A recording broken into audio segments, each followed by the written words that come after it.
This is episode number 20 of the Homeowner Show. Whether you're DIY or looking to hire, we're here to help you find the best information and options for you and your home. My name is Kevin Hackett, and here with me is Craig Williams. Hello, and welcome to the Homeowner Show. My name is Craig Williams. We are so glad that you could join us for our 20th episode. Didn't think we'd make it this far, Kev. I didn't either, honestly. Well, I didn't think you'd make it this far. Yeah, I thought we'd already kind of peter out by now. Or one of us would have stabbed each other with a lead pencil or something. Yeah, I'm done with this. But we're still here. Yeah. So I think we got a few more in the tank. We got a lot more in the tank. Man. I think we've gotten a little bit better. I hope so. Well, you've definitely gotten better. Well, it couldn't get much worse. Well, man, I'm actually really excited about this show. I mean, usually I'm more excited when we have guests, but yeah. I'm really excited about this one because we're going to be talking about how to decide whether or not to be a DIYer or to go out and get yourself a handy-dandy contractor or a professional and get that project done by somebody else. Yeah, I agree. When I was kind of preparing for this as well, I found a lot of things that I think are going to be helpful to those that are listening. You know, I think it's important for us to talk about what is the difference. I mean, because somewhere there's got to be like a break-even point where you either go one way or the other. And I think there's some tools out there. I think there's some ways that you can consider what your project is that can help you determine whether or not you should do it yourself or let somebody else do it. Yeah, absolutely. And before we move too far down the road, let's go ahead and remind everybody, go ahead and hit the subscription button there for the Homeowner Show, and you can follow us there on iTunes, Stitcher, all kinds of different podcast places. Kevin listens to Underground Podcast 0056. I don't know what it is. But you can also follow us on Facebook, Instagram, Twitter. There's even some funky new weird social media stuff out there I've been playing with. You seen those? No. So I think it's like pay to play kind of. You have to use social coins. I think they're trying to create their own Bitcoin. Well, we saw how that did. I think we're still watching. Yeah, we're still watching. Also, YouTube. Yeah? Go check out YouTube. The YouTubes on the internet. Of course, we have to put the disclaimer out there. We ugly. We ugly. Man. And it is what it is. But the content is incredible. Yes. It's way better than regular podcast. Oh, man. I gotta tell you, I'm gonna be filtering out some anger today. Okay. Yeah. What kind of anger? Some propane anger. Propane anger. Yeah, I'm anti Hank Hilling it. I'm propane's the devil. Well, it can be really helpful. Yes, in certain situations when it works. Well, so dude, so once again, my lovely house that is not weird at all. No. And I could probably spend 30 minutes talking about this stupid fireplace. So we have two fireplaces in the house. Okay. One upstairs, one downstairs. Okay. The upstairs one is natural gas. The downstairs one is propane. Why are they not the same? That is a great question. They are identical fireplaces. Cosmetically. Yeah, they look exactly the same. And if you go outside where the propane fireplace hooks up outside, not 10 feet away is a natural gas line. So with a shutoff valve where they could have just run it over and hooked it up. But no, they wanted to have a propane one. Anyway, the propane one quit working, and the downstairs gets way colder than the upstairs. And so I've taken this thing apart 3 times, and I've watched 30 YouTube videos on how to repair propane valves and heaters and yeah. And everyone's like, oh, this spider crawled in there and built a web. You just got to dust it out. It'll work fine. I can't get the pilot lit. It's the problem. Well, there's no gas flow. Do you know any spider people that can remove spiders? Well, yeah, me. And I'm not afraid of spiders. So I literally took every pipe off this thing and cleaned it. Well, let me ask you this question before you get too far. Is this I need to go do a switch a tank and like a little 5-10 gallon tank, or do you have it like a big tank that has to get refilled in order for this to run? No, it's like a little 5 gallon tank. this is getting worse. Like so literally, if you want to heat your downstairs with something other than your central heating and air, right, you have to make sure you have a 5-gallon tank filled. I mean, I could go buy a 20-gallon. I mean, it's not that but big. Still, yeah. This isn't something that you get a service coming out to refill your propane tank. No, I don't have to like bring the propane tanks inside. Like the line runs outside. But still, but like again, that's the annoying part. It's like the gas line's right there. This is right there. Like you could just take it off your grill, man. This is weird. No, and like so, like and like I think this is probably why I'm fired up about this show, because I'm at that breaking point right now where like to replace the fireplace, it's like $800. It's a nice fireplace. $800. Yes, for a 5-gallon. Okay, I get where you're going with this, but at some point, I'm just really questioning the person that put this in. I've questioned him many times. But yeah, so to replace the fireplace, to get one exactly like what I have, yeah, it'd be like $800 because it's a nice wooden one with a blower and circulator, and it's nice. And the part that I think, and like again, like I've already replaced several parts that were cheaper because I didn't want to have to replace this one or take it apart to even get to it, but I've done that twice now. This particular part, it's like $160 for a valve. That's a lot. Yes. It's the valve control is what it is. The thing that, allows gas to come in, get to the pilot, and thermocouple, all that kind of fun stuff. So I've learned many things about propane fireplaces that I never wanted to know. You said like 6 words that nobody knows just now. And that valve, that's important. Yes.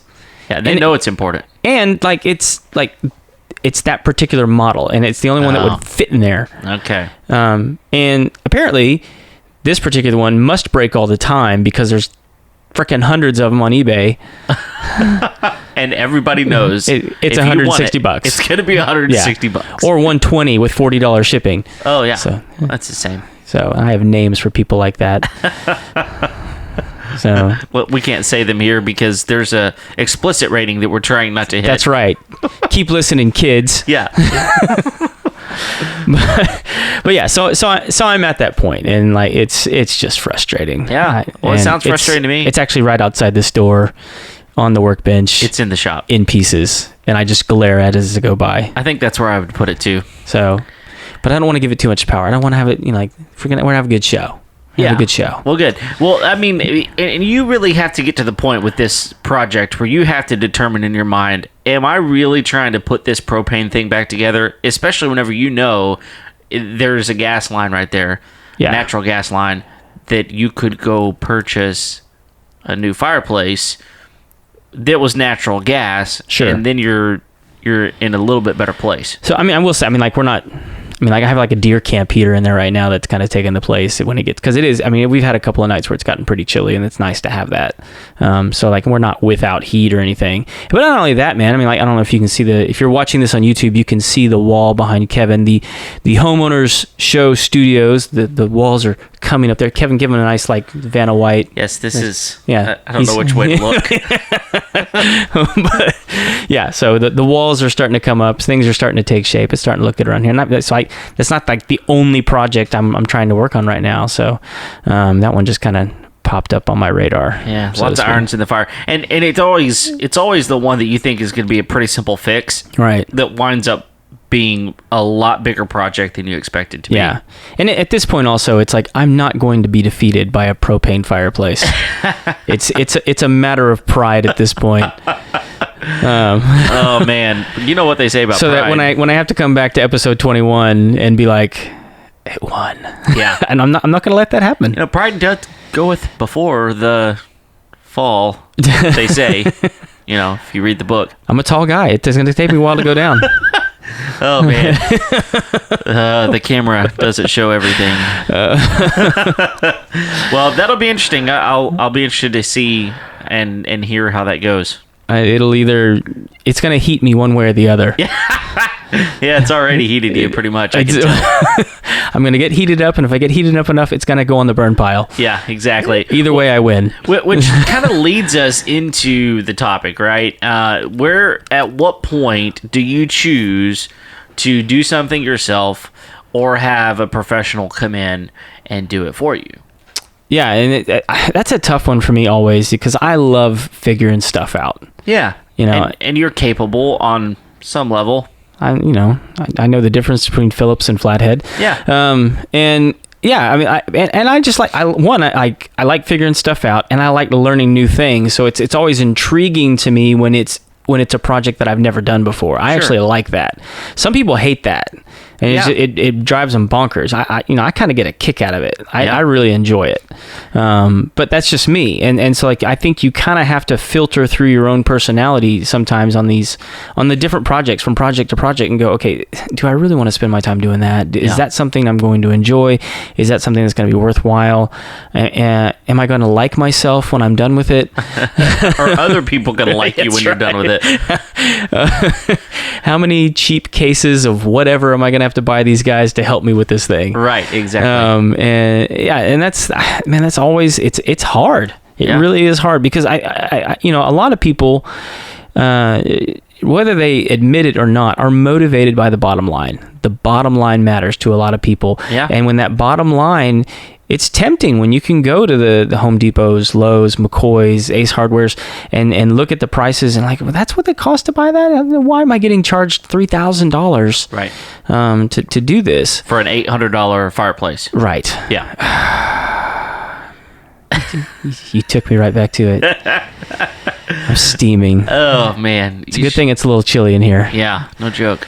So, yeah, man. And what I thought would be kind of fun, because I've sort of created my own personal decision matrix on this kind of thing. And I thought it would be kind of fun for our listeners, for us to go through some numbers on a project you've been thinking about. Okay. And see kind of where we end up. Sure. Because I think it'll be interesting to people, one, to see, how I arrived at the numbers that I arrived at and why I did it that way. And then really just kind of talk through the different things that probably ought to be going through your mind when you approach these kinds of projects. Yeah. So, you game? I'm game. Let's do it. Yeah. So let's start with this. We talked earlier. So you have a project you've been thinking about doing in the house for a while. I mean, one of the things is, whenever you come into a new home, there's always going to be something that you think, man, I probably wouldn't do it that way, or I would have chosen something different in this area. Yeah. But one of the things about our house is just there's different carpets throughout the house. Even across the hall from each other, there's different carpets. Yeah. And they're similar color, but the quality is a lot different. The feel's a lot different. Honestly, just the overall look and wear of it is different. And so, I've often thought, once my kids get just a little bit older, I mean, they don't have to get a lot older, just kind of past that stage of I spill everything. And we just got a new puppy. So, if you've ever had a new puppy, you know what I mean. So, once you kind of get an inside puppy. Yeah. That does change things. Once you kind of get to the point where accidents aren't happening, right? Whether it's a pet or a child, that's whenever I think, okay, it's time for me to change out these carpets. So that's one thing that I would be interested in knowing, the cost differential, and where my break-even point is. Right. Yeah. So we looked this up, and we ran some numbers, and just right off the bat, I mean, we want to give you guys some resources, and we'll put all this stuff in the show notes. A couple of resources I used to get my numbers on this project was remodelingcalculator.org. It's just a free resource on a way to calculate how much it would cost to have a contractor come in and do certain kinds of projects in your home. And you can even do this, use this resource to search regionally. And so it'll give you prices based off where you live in the United States, which is pretty cool. Yeah. Or you can just take the national average and use that. Okay. And then another one that we used, Home Depot actually has a project calculator for specific projects, and theirs is a little bit more comprehensive, and rightly so, because they're trying to sell you lots of stuff. Sure. Good for them. Yeah. So basically what it is with them is they'll give you, you punch numbers into their calculator, and they'll give you what amount of that product that you need in order to do that project with some wiggle room. Okay. And so then you can take that number and then go apply it to that. You can go pick out what you want and then apply that number to that. So like, for instance, like this, we're talking about carpet, and we were talking like 1,000 square feet of carpet. Yeah, roughly. Yeah, roughly 1,000 square feet of carpet. So we went in and put Kevin's numbers into the Home Depot project calculator and came up with how many square feet of carpet that we needed. And so we've plugged all these numbers. And so for the first one, we did the remodeling calculator at remodelingcalculator.org. Really, really simple to use. And we came up with $4,700 to do this 1,000 square feet of carpet. And it wasn't like the lowest grade quality carpet. I think it was like $12.15 a square foot. It was a mid-range. Something like that. Yeah. And so with the labor and the materials and the amount of time that was going to take, so basically it's going to take these guys like a day to come in and knock this project out. So really not much inconvenience to you and your family. Right. You probably have some furniture moved, something might get scuffed.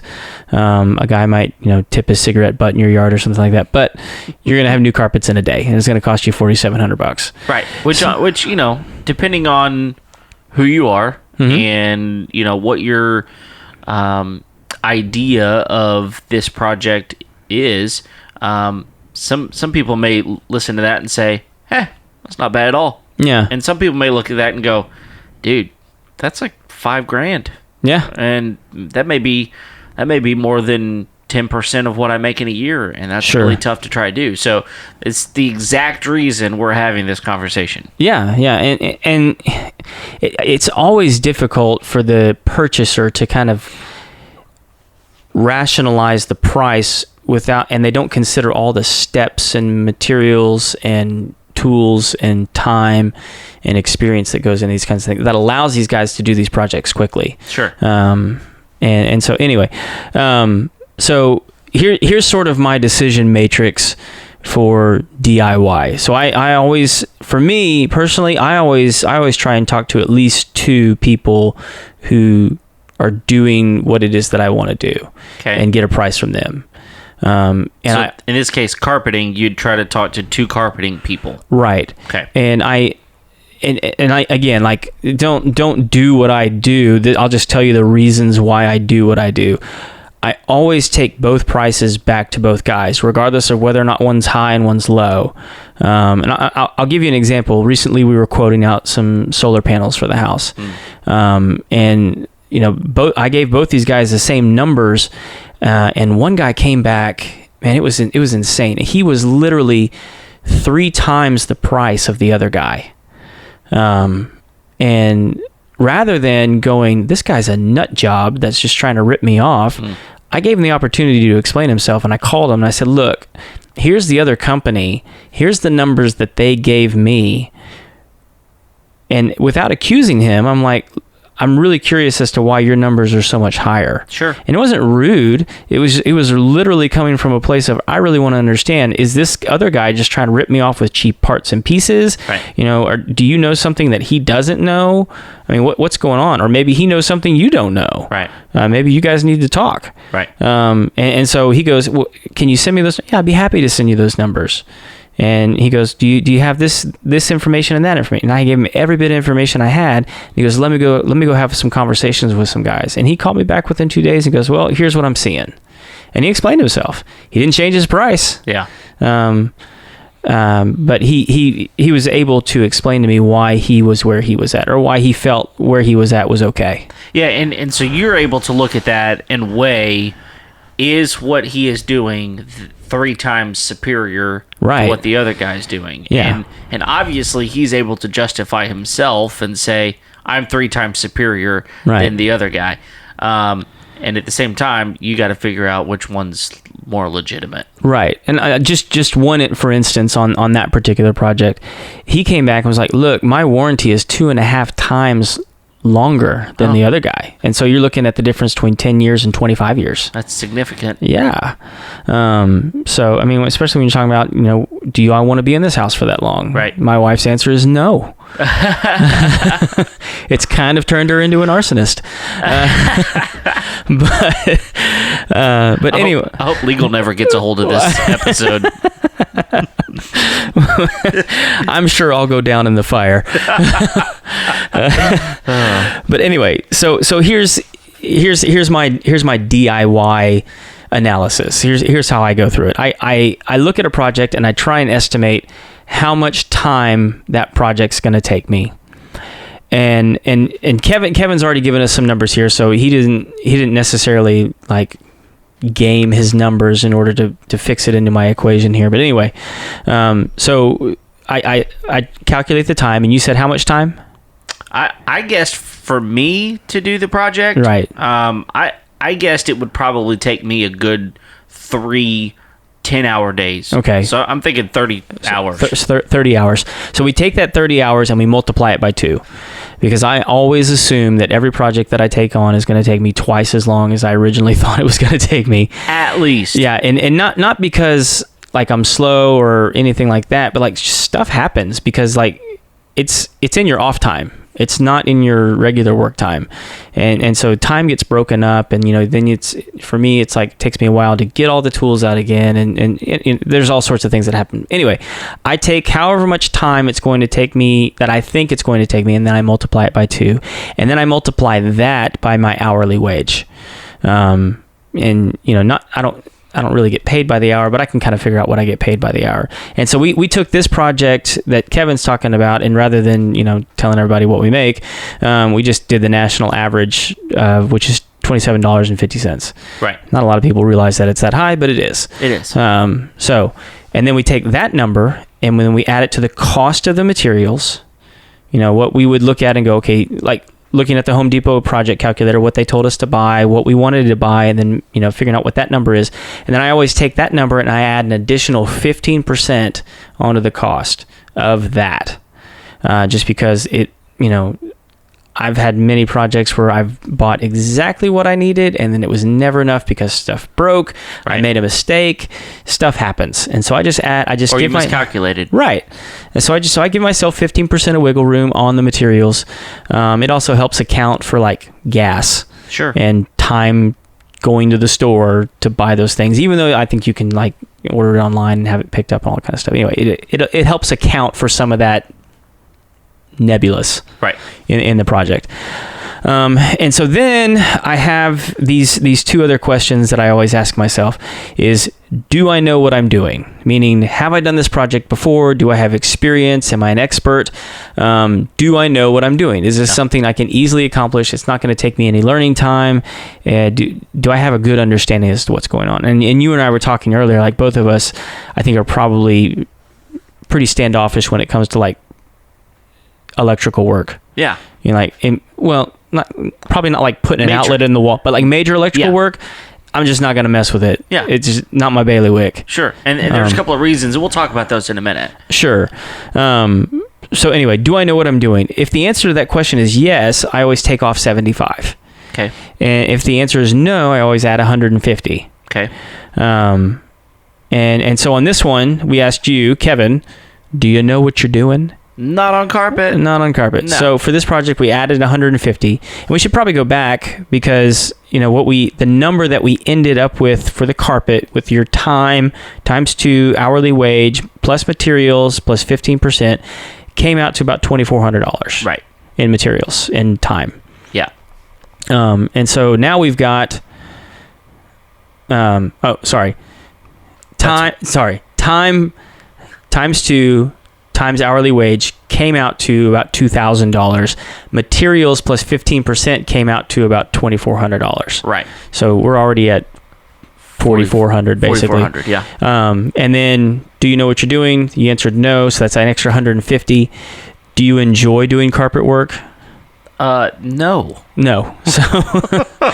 So with that, so if we're at 2,400, 2,400 plus 150 is 2,550. Right. Plus 300 is 28 or 4850. 4850. Right. And so you're over what it would cost to have someone come in and do it in a day at that point. Right.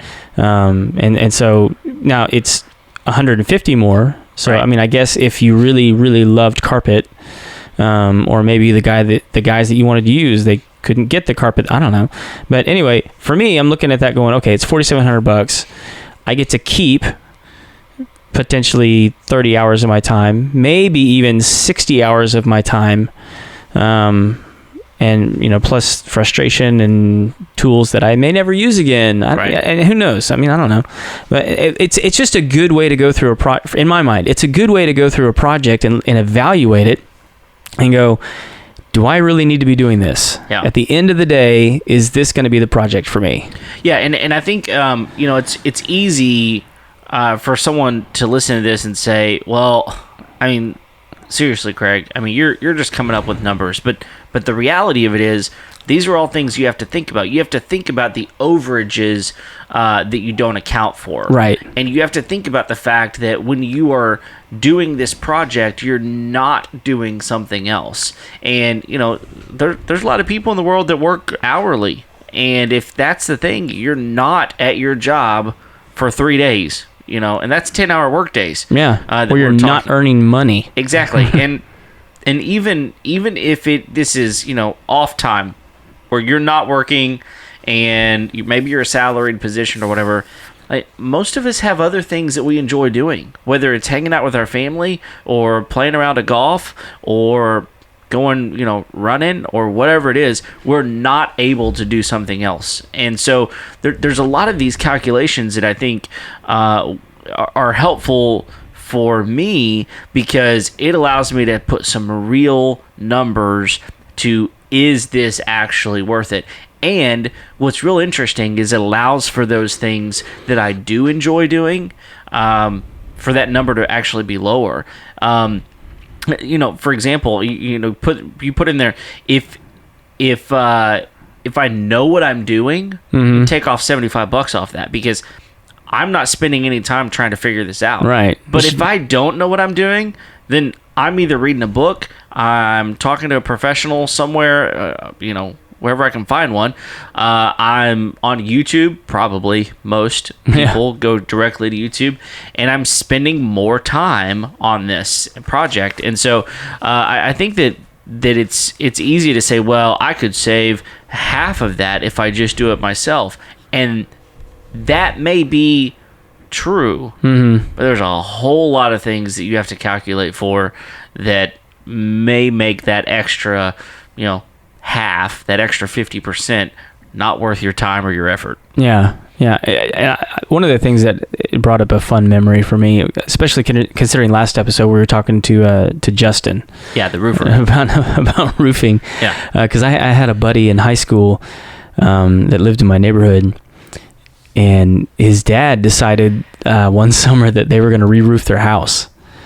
And to me, that's one of those projects that I look at and I was like, no, not doing that. Not going to do that. And he just jumped in with both feet. And so I think this was like into middle school, beginning of high school kind of stuff. But that's like hang and chill time for like we go play basketball, we go ride 4-wheelers, whatever's going on in the neighborhood. But most of the time he was at home scraping the roof or putting shingles on the roof, and in the middle of the summer. And so and if you've ever had your house re-roofed, those guys can knock it out in 3 or 4 days. You said guys. Yeah. Multiple guys. There's a crew. These guys bring in massive crews, and they knock it out really, really quick. And they do it that way because they don't want to have an exposed roof to rain and any other elements. But man, it took them, I want to say it took them 3.5 months. Oh my goodness. To knock that thing, because he was, the guy worked. He was, he had a regular job, and so he'd come home after 5, and they'd get to work on the roof, and they'd spend all weekend on it, and it was the summertime, and so he was out of school, so his dad's expectations were for him to be working on the roof. Oh my goodness. So it was just a nightmare. That sounds awful. But I'm sure they ran the numbers, and it's like, well, this roof's going to cost us, $8 to $10,000 to have somebody else come in and do it, but I can go buy the materials for $2,000. Right. But $2,000 plus 3 months does not make a good equation. No, not in any way. And you brought up a really good point. I think it helps lead us into this next part of our our conversation here is, what are the things that you need to consider whenever you're trying to determine, do I do this myself or do I hire a professional? Beyond how much is this going to cost? I mean, cost is definitely going to be one of the number one motivating factors for everybody. I don't care if you're a millionaire or if you're, working a job that you're just hoping to make ends meet. It doesn't matter. You're still going to look at that and go, I don't think I want to pay that much, or that's not bad at all. So once you kind of move past the cost element, there's other things that you really are going to have to consider. And you brought up a really important one, which is, what am I exposing myself to here from a liability standpoint? Mm-hmm. So specifically for this roof, 3.5 months in the summer, like here we live in Houston, and the first part of the summer, June, you're probably good. You get to July, the second half of July, and dude, it starts raining. You cook your breakfast up there, man. And it's just like, at what point are you setting yourself up for a massive failure? And so you have to calculate, is this project something that if it fails, it is going to cost me way more? Because now I'm not just replacing the decking and the shingles of my roof. I'm replacing maybe the insulation underneath it, maybe the ceiling where water's gotten in, and this could be a much bigger project than I ever expected it to be. Oh yeah, man, and like when it's not installed properly, I mean, does your insurance cover that? I doubt it. We probably need to get an insurance guy in here and talk about that. I mean, like that's a good one right there. But I'm with you. I don't think they would, and I don't think they should. No, I agree with you. If I installed it, I wouldn't cover it. Right. That's right. And so, there's something to consider there as well. So when you are looking to sell a home, an inspector is going to come and look at your house. Right. And if he looks at something and says, that's not up to code, they're going to make you redo it before you're able to sell that house.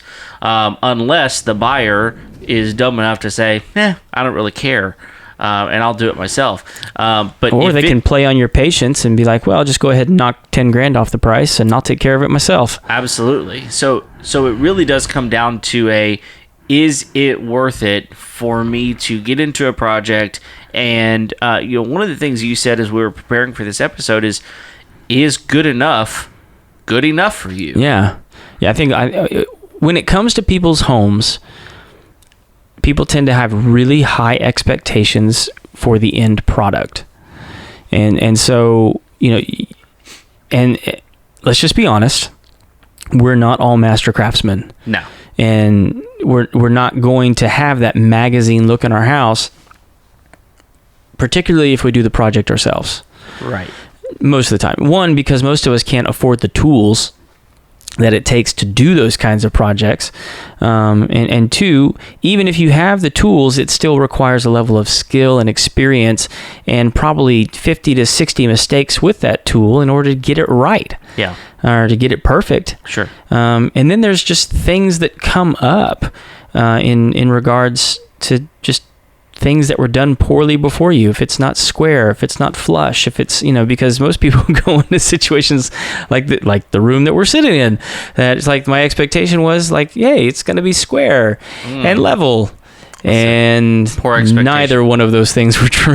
Yeah. And you have different levels of what you think is acceptable. Right. So, I'm working on a project right now, haven't been able to work on it actually the last couple of weeks, but just making a bench that's going to go in our entryway. I enjoy woodworking. It's something that I find a lot of pleasure in. I love the outcome with it. My mother-in-law also loves to tinker around with things. And as I was preparing some of this wood, I was getting the joints perfect. I was planing it down. I was making sure all the boards were exactly the same size. And I remember she said to me, yeah, you're just a lot more particular than I am. Mm-hmm. And she wasn't saying that in a derogatory way. And Yeah. I don't look at, I mean, she's made some beautiful things that I don't think is derogatory toward her to say, yeah, you just don't pay attention to detail like I do. Yeah. I don't think that's a derogatory thing. The thing that is different is we have a different eye for what we think looks good. Yeah. And so if you're going to do something in your home, the question I think you have to ask yourself is someone going to come into this house and look at this, whatever it is, whether it's a plumbing job or a built-in, you know, Sure. a set of cabinets or something that you decide to build, and look at it and go, man, that looks really good. Yeah. You know? Yeah. Or just like, I can't really find a flaw in that. Right. You know? I would have done this differently, or if I would have hired someone, it would have looked differently than this. Yeah. And I'm the first one to admit, I don't have a high level of attention to detail for things like that. Sure. For like precision cuts and different things. Like it's never bothered me that things can. I mean, I like things to be straight and I like things to be neat and all those kinds of things. But when it comes to me doing it, I'd rather somebody else do it because I know that they just have the patience for it and they have the skill for it, and I really don't feel like developing those things. Yeah, but the opposite is also true, right? Is like I do have the ability to do that. Right. I do have the skill to do it. I have the tools to do it. And you know, I did build a built-in a little mudroom area in our home before we moved down here, and it was a selling point of our home because it was done really well. But you know, it takes time to do that. Yeah. It takes patience to do that. It takes tools to do that. It takes a lot of time to develop the skills to do those things. And so I think that, yes, paying attention to the details is something that am I going to do that? Well, I think it kind of depends on whether or not you really enjoy doing it. It goes back to that equation. Yeah, and I think that's a big part of it is like, regardless of, you know, what kind of personality you have when it comes to the work, are you going to enjoy doing it? Yeah. Is it going to be fun for you to do this project, or is it just going to be a big old pain in the katukish? Yeah, and you know, even little, you know, disgusting jobs. Like I've mentioned on this podcast before, a project I had where my disposal was backing up into my dishwasher, which was an awful thing. And Right. you know, it took getting down into the plumbing, disconnecting things, and you know, cleaning things out, and it was disgusting. But I remember when it was all done, we buttoned everything back up, and I was like, "Hey, babe, it works again." and like feeling that sense of pride, you know, of like, I did this, and it didn't cost us an arm and a leg to get a plumber out here to do it. You know what I mean? Yeah. Oh, yeah. If you guys are hearing the dogs barking in the background, those are my guard dogs back over there. I'm sure they're corralling a cat or a possum or something. Hopefully a cat. Sorry, cat people. Yeah. They'll get over it. Yeah. No. So what other things do you think are important to consider? Well, man, one of the big ones for me is, and you and I were talking about this before, is one is permits. I mean, is it the kind of job that's going to require a permit to be pulled? And then sometimes you live in a neighborhood like mine, where permits aren't enough. We actually have, like, for my neighborhood, anything that we do to the house is technically supposed to go before the HOA board, and they have a separate remodeling committee, and you have to bring them the plans, and you have to show them that if the plans require a permit, that your contractor has pulled that permit and that you have the right license to do the job. It's pretty intricate to do things around here. Which is interesting. Yeah. Considering the house you live in. It's like, where were you guys 10 years ago?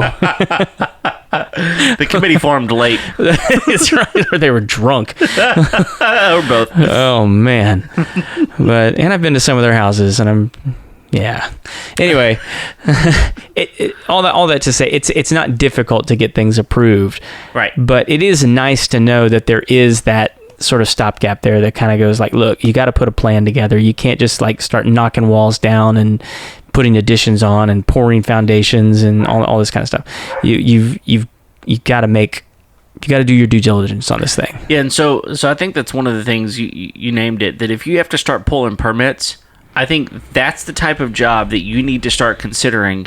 If I have to have a permit for this, can I do the work? Mm-hmm. Even if I feel competent that YouTube's going to tell me how to do it, right? and I could read a book or whatever it is, I could do the work myself. If I have to start pulling permits, I think that is an indicator of this is a professional level job. Yeah. I don't have to pull a permit to change an outlet in my house. But I probably do have to pull a permit if I'm going to run new lighting for outdoor spaces. Sure. You know? And so those are the types of things that you have to start calculating in your mind. Can I do this? And I think that's a real good stopgap, like you said, that word that says this is the place where I have to stop and consider, can I get through this gap? Yeah, man, and I don't want us to kind of go down the path that's making it sound like we feel like you just need to hire people to do everything, right? Because that's definitely not the case, and that's not the point of the show either. But it is good to be aware of your limitations, sure, like what you can do and what you cannot do, and to be honest, and that's really why for me, like I created that matrix of like decision making, like and really trying to be as honest as I can with that project, and using my time to create real numbers, and honestly, I've done it a few times where the numbers have not come out in my favor, but I really want to do it. Yeah, and I think you have to calculate that in your own, matrix as well. Is, do I want to do this? Mm-hmm. And at the end of the day, if I want to install my own carpet, and it doesn't really matter how much it's going to cost, at the end of the day, if I want to do it, it's worth doing. Yeah. Yeah. And you'll figure it out. Yeah. And especially if it's something like, I'm going to be doing this a few more times before, I hang up my whatever it is you use to put in carpet. I wouldn't know. I don't know what that is either. we need to have a flooring guy in here. I guess so. Make a note, Kevin. Okay. Ask the guy what the tool is to put the carpet in. I will. It's got to have a good name, right? Yeah, like carpet knife. One of those. It should be something fun, like Schnoozenbauser. Yeah, it probably is. That's what it is. Yeah, it's probably what it is. Schnoozenbauser. I think you have it right there. So I wouldn't buy an expensive Schnoozenbauser. No. Mid-range. Yeah, mid-range. About like the carpet. That's right. The carpet grade. If I'm going to have mid-range carpet, I'm going to have mid-range Schnoozenbauser. Yeah. I'm impressed that you remembered that name for like 7 times you've said it. I'm going to bring it up like in at least the next 5 episodes. All right. That and the finger wagging Ursula. Yeah, okay. So you brought that up in about 6 episodes, I think. It's going to happen. So another thing that I think is important is to ask yourself, am I the type of person that can put a plan together and finish it? Sure. I can't tell you how many people I've talked to who have said, yeah, I started that 6 years ago, and I'm gonna get to around to finish it someday. And you kind of live in this state of construction around your house. So in order to do these projects, you really do need to be able to be a person who can develop a plan, stick to it, and finish the project. And also, along with that, I think you have to start evaluating the level of safety risk that you're under. There are certain projects that, let's take electrical, for example. There's a significant safety risk whenever you start dealing with those sorts of things. Death. Well, that specifically is what I'm talking about. Yeah. Death. That's not good. Whenever I'm anti-death. Eventually we're all gonna die. However, I don't want it to be from an electrical shock. And so, my brother-in-law is an electrician. Mm-hmm. So he's very, very good at it. And I remember we were changing outlets out at my previous home. There were 2-prong outlets everywhere. And we're just like, we got to change these out to something that is going to accept current plugs, right? And so got to stop cutting off the ground. Exactly. And so we're doing all kinds of stuff, and I'm like, all right, well, my brother-in-law is going to have to cut off the electricity to do this room. And I remember him saying, no, just leave it on.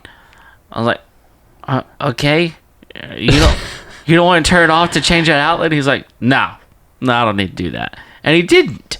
He knew what he was doing, and he was smart enough not to kill himself. But man, I don't care if you do know what you're doing.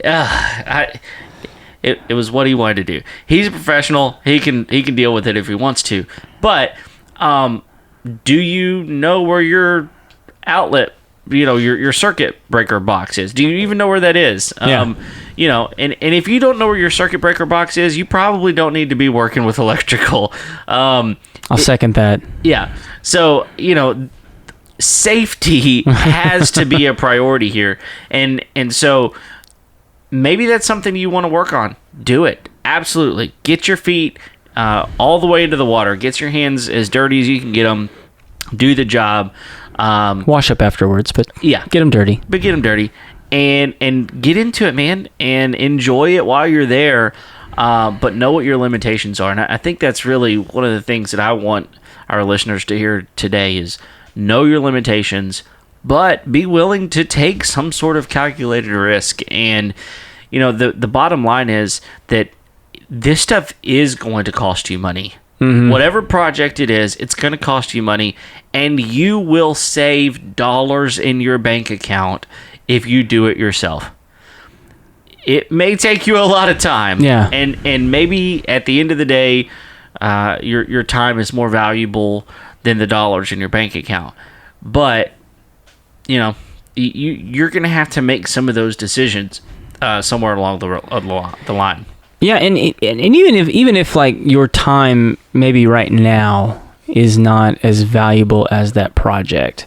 I mean, this is a conversation my wife and I have been having a lot recently. Is like you can always spend that money, right? I mean, like you can always do that. You can't get the time back. No, you can always get the money back. Right. I mean, there's plenty of it out there. You can go find it. It's there for the taking. But like the time, it's just gone. Right. It's always it's a non-returning asset. Right. And so, but again, like if you just enjoy doing it, do it. Yeah, and I would encourage people also to look at a project not as maybe as the whole, but look at it in parts. Sure. So, for example, let's say that you are deciding you're going to open up a room in your home by removing a wall. Right. Okay. Maybe you don't feel comfortable taking down the studs, and maybe you don't feel comfortable with, doing the extra brace work, whatever you have to do here or there.